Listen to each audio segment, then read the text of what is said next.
My reaction to this was the one that I woke up yesterday with when I first discovered it, was something sort of coming down your spine, something very nasty, something very cold and something very unhealthy over this whole incident. But you've been a journalist for a few years now, and you will know that editors put a lot of pressure on their reporters to get the story.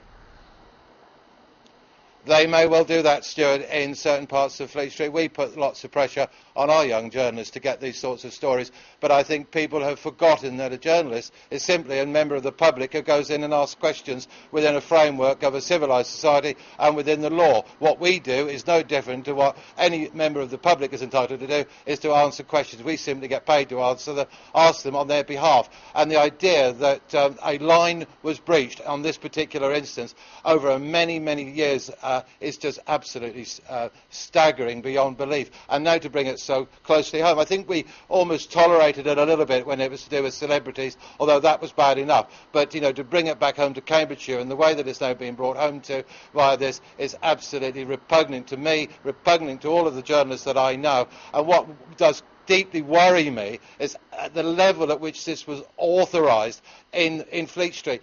Editors today, Stuart, even on small papers like mine, we are managers. We manage budgets, we manage people, we manage our resources. Somebody was managing a lot of resource to set up an operation like this over many, many years, and I think what happened in Fleet Street, we call it Fleet Street, which is where young journalists like myself at one stage wanted to work. Many young journalists I trained did go off there to work. There must have been journalists who knew what was going on, who sat down in newspaper offices and just took either Murdoch's money or whoever's money it was and did nothing. Evil triumphing while good men did nothing. And that's what's going to be, I think, come out of this more and more as the scandal unfolds.